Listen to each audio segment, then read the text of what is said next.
I'm so sorry for all the trouble. This is all we have.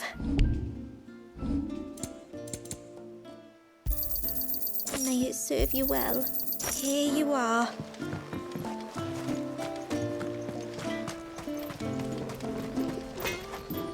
Reckon my steel's just as good as any.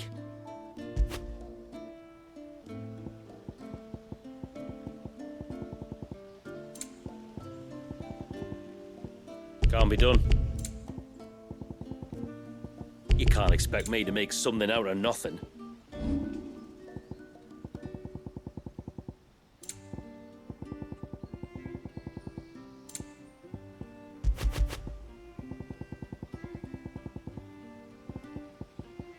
Can't be done. Better than you.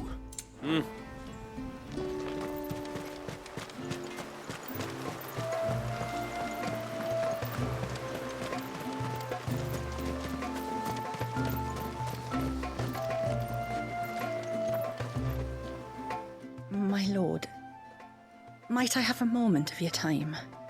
I would beg of you a service. Certainly. What is it? It's a long story. But before we get to that, would I be right in thinking Lady Shula told you about the witch from the north? Yes. She said that your ancestors found her here, and that it was she who taught them the spell to stop time. She was like Walius, you know. A dominant. The Warden of Ice. My great-grandmother suspected as much. She cared for the poor woman when the end was near. And it was she whose duty it became to attend her grave. A duty that was passed down to me. I see. And the service you would beg of me? Well, until recently, the path to the grave had long been blocked by a fallen tree. But when our woodsmen finally found time to move it, we quickly realized it might have been better had they not. On trying to clear the rest of the path, you see, we discovered that a flock of bloodthirsty beasts had claimed the cliffs beyond. None of us was a match for them. But you, my lord, have proven your strength many times over. Would you drive them away for us? Of course. I'll see the path is made safe. Thank you, my lord. The grave is in a place called Witch Drop. To reach it, one must turn left at the Winged Wains, then follow the path around to the right, deep into the forest. Why so far from Haven? It was where she lived. When our ancestors first came to Mysidia, they found her there, in an old abandoned village, and it was her heartfelt wish to return there in death. So when she passed away, my great-grandmother had a stone erected for her on the cliffs overlooking the place she once called home. How thoughtful. Well then, no time like the present. Left at the ships, then round to the right, you said. Just so. Thank you once again, my lord. I will join you at the grave anon.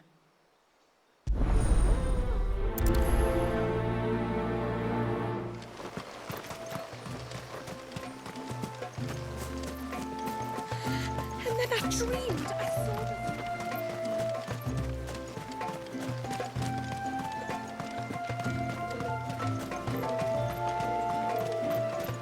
A storm for the ages, that was.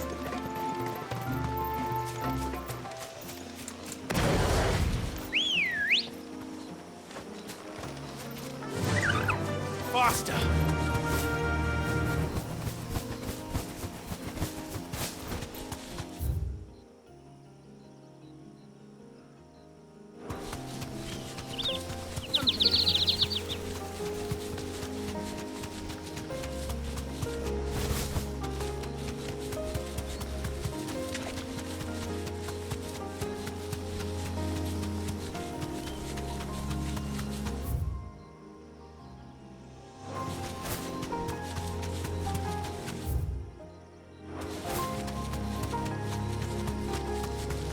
This should be the path to Witch Drop. Hungry, Torgal.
Here's our welcoming party.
Looks like that's the last of them. Now, where's the grave?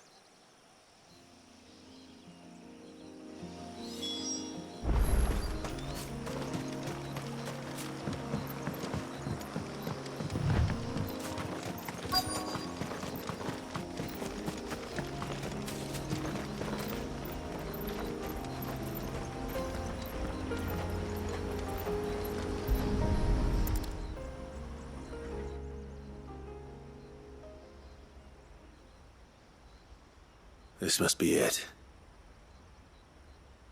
My lord, thank you for making the path safe again. XVI. Was that her name? Yes. Hardly the most fitting tribute for a dominant, is it? A rough-hewn stone with naught but a given name engraved on it.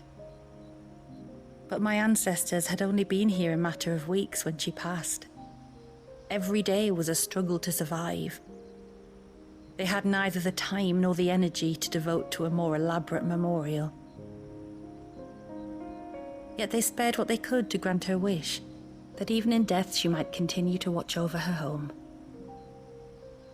She lived down there then? In the ruins? That's right. They were once the living quarters for those who served up in the temple. When the Northern Thanes sent her here to weave her spell, this was where she and her retinue stayed. There were priests, handmaidens, and a knight sworn to shield her from harm. Of course, they were all gone by the time my ancestors arrived, fled or dead in the Western Wars. All except XVI, who remained till the end. Alone. Indeed. At least, that is the story as it's been handed down in Haven.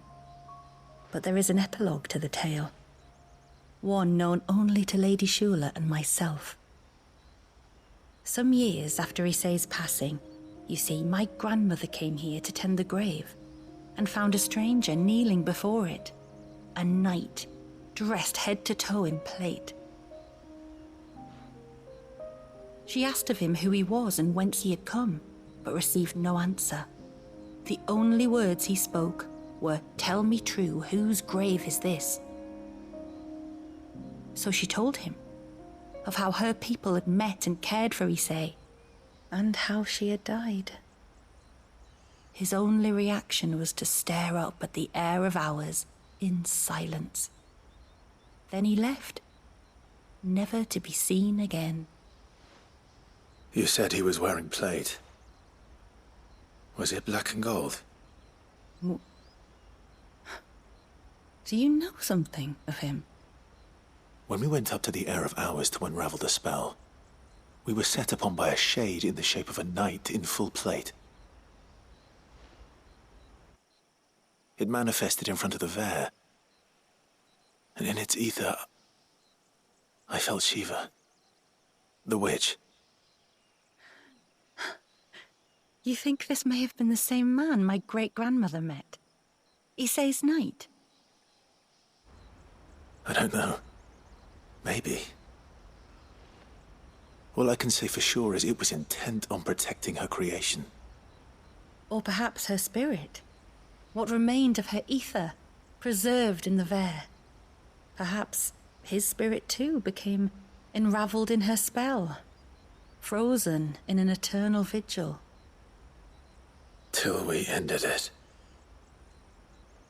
If the shade you fought was Issei's knight, then ending it was the greatest gift you could have given him.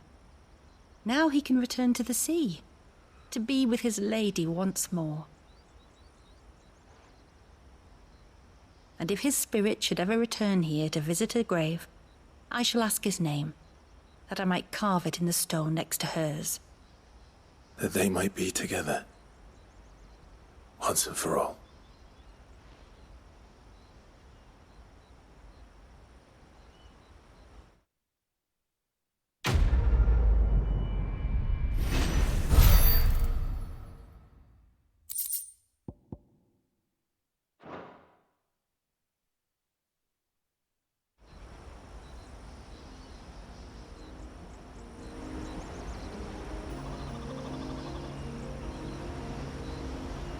Thank you, my lord, for reuniting them.